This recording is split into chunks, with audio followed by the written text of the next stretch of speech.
लोग Yamini investment company limited को discuss करने जा रहे हैं। यामिनी इन्वेस्टमेंट में यदि आपका इन्वेस्टमेंट है तो आप इस वीडियो को देखने के बाद समझ पाएंगे कि आपको इसमें और कितने समय तक बने रहने की ज़रूरत है, क्योंकि आपको पता है कि काफ़ी समय हो गया इस स्टॉक को एक रेंज बाउंड में घूमते हुए, यूँ कहें कि मतलब नीचे की तरफ आते हुए।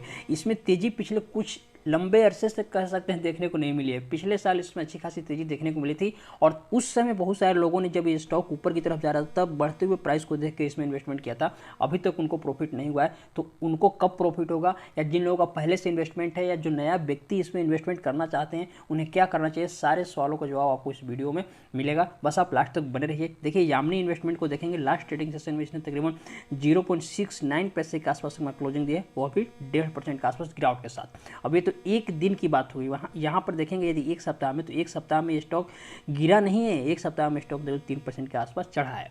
लेकिन इसमें चल क्या रहा है, कभी देखेंगे तो स्टॉक 1.5% के आसपास मान लीजिए गिर गया, कभी देखेंगे 2% के आसपास चढ़ गया।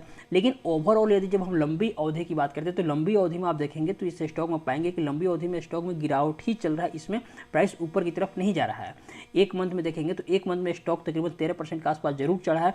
लेकिन जैसे यहाँ पर आप देखेंगे कि ये मतलब 11 अप्रैल तक तो चढ़ा है, लेकिन 11 अप्रैल के बाद से फिर से कंसोलिडेट हो गया है। 11 अप्रैल के बाद से इसमें कोई तेजी नहीं आया, मतलब कि अब फिर इसके बाद क्या होगा, गिरावट होगा। जैसे मैंने आपको बताया, थोड़ा सा चढ़ता है उसके बाद फिर थोड़ा सा गिर जाता है, और थोड़ा सा नहीं गिरता है तो लंबा गिरता है। 6 मंथ में देखेंगे तो 6 मंथ में आप पाएंगे तकरीबन 22% के आसपास से स्टॉक गिरा है।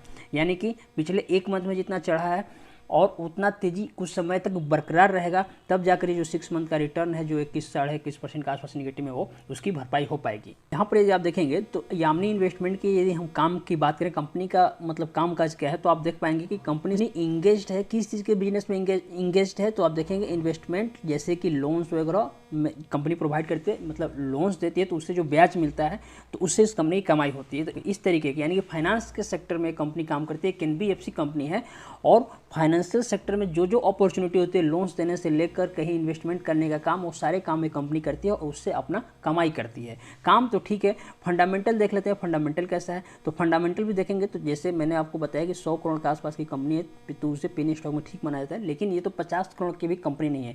और आपको पता है जब शेयर प्राइस लंबी अवधि से नीचे की तरफ आ रहा हो तो मार्केट कैप भी शेयर प्राइस के घटने या बढ़ने से कम और ज़्यादा होते रहता है। तो इसका शेयर प्राइस पिछले कुछ समय से कम आया, तो इसका मार्केट कैप भी देखेंगे कम होकर सिर्फ 35 करोड़ के आसपास से रह गया है। वहीं पर यदि इस कंपनी का शेयर प्राइस देखेंगे तो शेयर प्राइस बुक वैल्यू से ज़्यादा है, ये एक बढ़िया बात है। रिटर्न ऑन इक्विटी और रिटर्न कैपिटल एम्प्लॉयड काफ़ी कम है, क्योंकि इसमें कुछ दिनों से मतलब तेजी देखने को नहीं मिला है। 1% से भी कम है, जो कि काफ़ी मतलब निगेटिव बात है।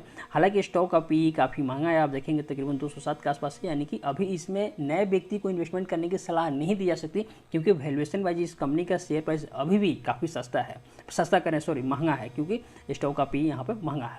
अब देखिए यहाँ पर यदि मैं टेक्निकल एनालिसिस के माध्यम से बताऊँ कि शेयर प्राइस के ऊपर उठने के कोई चांसेस है कि नहीं, तो आप देख पाएंगे कि एक साल के चार्ट पर जब हम इसको ओपन करते हैं तो अभी जो है स्टॉक जो इसके लिए एक इंपॉर्टेंट सपोर्ट लेवल था, ये वाला एरिया 0.80 पैसा का, इसको ब्रेक करके प्राइस नीचे आ गया है और आ गया है 0.6 यानी कि 60 पैसा के आसपास।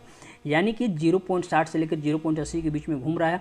जब तक ये 80 रुपये के ऊपर आकर सस्टेन नहीं करता, सस्टेन करने का मतलब कुछ दिनों तक यहाँ समय नहीं बिताता है, तब तक फिर इसके लिए जो ये मेजर रेजिस्टेंस है 1 रुपये का, इसको ब्रेक करके ऊपर आना मुश्किल है। तो आपको इंतजार करना है कि इस कंपनी का शेयर प्राइस 80 पैसा तक आए, और 80 पैसा तक कब आएगा, जब इस कंपनी का जो क्वार्टरली रिजल्ट है, जैसे यहाँ पर देखेंगे तो आप पाएंगे कि इस कंपनी के क्वार्टरली रिजल्ट में अभी तक सिर्फ दिसंबर क्वार्टर तक के रिजल्ट आए हैं, यानी क्वार्टर 3 तक के रिजल्ट आए हैं, और क्वार्टर 3 के रिजल्ट में कंपनी का सेल्स क्वार्टर 2 के मुकाबले कम हुआ है। अब यदि जो क्वार्टर 4 का रिजल्ट आने वाला है, यानी कि जो मार्च क्वार्टर का रिजल्ट आने वाला है, उसमें इस कंपनी के जो सेल्स है वो यदि बढ़ते हुए दिखेगा तो एक मजबूती माना जाएगा कि इसके शेयर प्राइस में तेजी आने के चांसेस रहेंगे। ओवरऑल ऐसा माना जाता है। तो आपको क्वार्टर 4 का रिजल्ट आने तक इंतजार करना है। क्वार्टर 4 का रिजल्ट अच्छा आता है तो आपके लिए भी अच्छा होगा, जो नए व्यक्ति इन्वेस्टमेंट करना चाहते हैं उनके लिए भी एक सहूलियत होगी।